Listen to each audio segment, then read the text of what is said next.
What would Rex do for KC? I think he'd make them the favorites to come out of the AFC next year. It's just that simple to me. Rex Ryan is the defensive coordinator in Baltimore, never ranked less than 6th defensively. 2 years, he was top 2.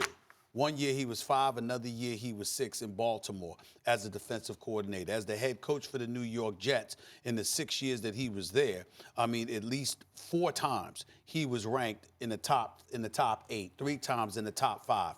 The man knows a thing or two about defense. We've seen him beat Bill Belichick in a playoff game in New England, on the road as head coach of the New York Jets because of how he coaches defense. We've seen the Jets, contribute a lot of things or do a lot of things positively on the defensive side of the ball in his tenure. The problem with Rex Ryan and the Jets was him as a head coach because offensively he appeared to be challenged. But as a defensive mind, he's considered nothing short of brilliant throughout NFL circles. And when you consider what we've seen from Kansas City this year, knowing what a damn good coach Andy Reid is, how high-powered that offense is, the fact that Eric Bieniemy ain't going to get a head coaching job, I'm so surprised with that, okay?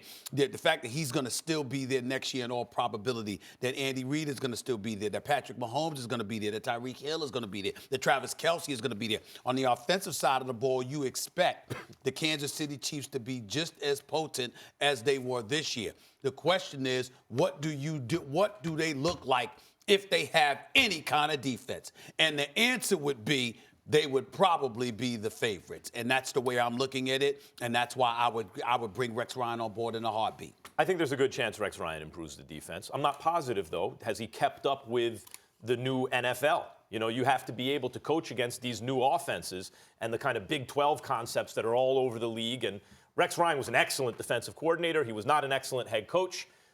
That's the way it goes sometimes, but he's not being asked to be a head coach in this case. He's asked to do the thing that he has done well in the past. The thing that got him a head coach job. Yeah, right. Although this is not like 2 or 3 years ago. We're going back already some ways last time he was a D coordinator.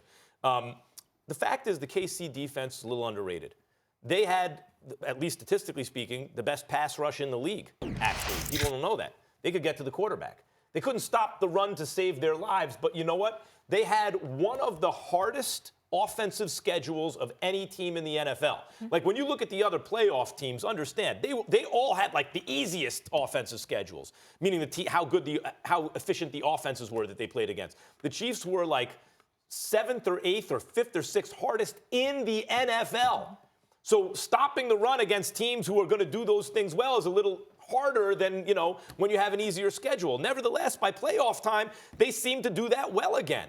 Now, I think a lot of what we saw, the problem against the Patriots is they didn't blitz Tom Brady. A lot of teams haven't blitzed Tom Brady. It's a big mistake because they're so afraid of what he's done in the past, picking you apart. But this year, he was like dead last against the blitz. That was a mistake. But overall, the Chiefs' defense, I think, Stephen A., you are underrating them. And I do think there's a good chance Rex Ryan can make them better than they were.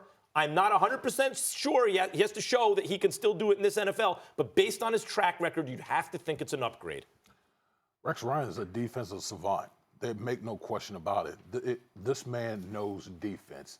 And the added experience of coaching in the AFC against a Bill Belichick-led team and seeing them twice a year, I think gives him even more appeal for the Kansas City Chiefs. I think to me the biggest question with the Kansas City Chiefs, if you make a move like this, can you handle the personality that Rex Ryan is going to bring? Do you want all of that? But as far as bringing Rex Ryan in as a defensive coach, to me it's a no-brainer. You're talking about a Kansas City Chiefs team that was literally one drive in overtime away from being in the Super Bowl, a defense that was, quite honestly, they were almost historically bad. I mean, this was a lopsided.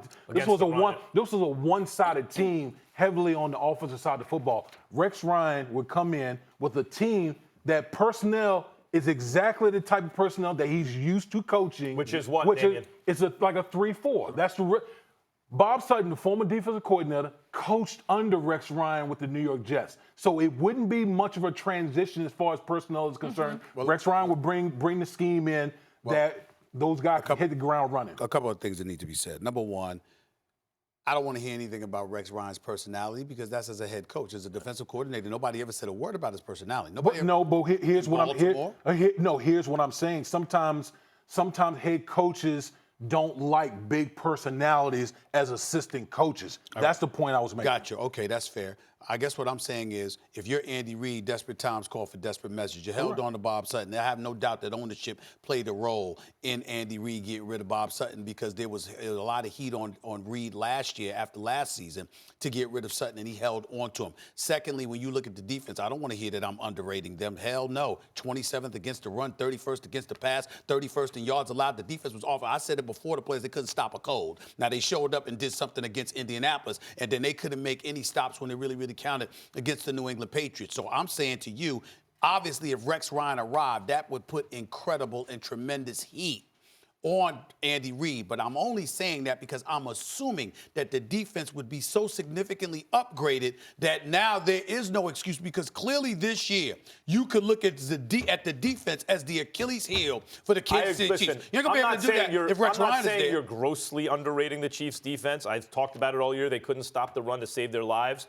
However, not only did they stop Indianapolis dead in their tracks in the playoffs, they actually got to the Super Bowl with their third interception of Tom Brady before it was negated by a neutral zone infraction, a pre-snap penalty. So even there, you're sleeping on them a little bit. Max, here's what I'm going to say, and this is no slight against Bob Sutton, but Bob Sutton is not in the same area code as Rex Ryan. Yeah, I understand that. As a yeah, defensive of course. player. Rex Ryan is one of the premier defensive What minds makes you that we think have. he still could do it, given the way the NFL has 2016, changed? Max, since he stepped away. 2016. Wait, here, Since he was D coordinator. Okay, Since he was D coordinator. because coaches never truly leave the game. Yeah. Even though he's sitting on our set, they are still heavily involved, watching tendencies, talking to other coaches. I guarantee you Rex Ryan is still up on all the tendencies that's going on. And I guarantee you No the coaches question. have called Rex Ryan to ask him about that.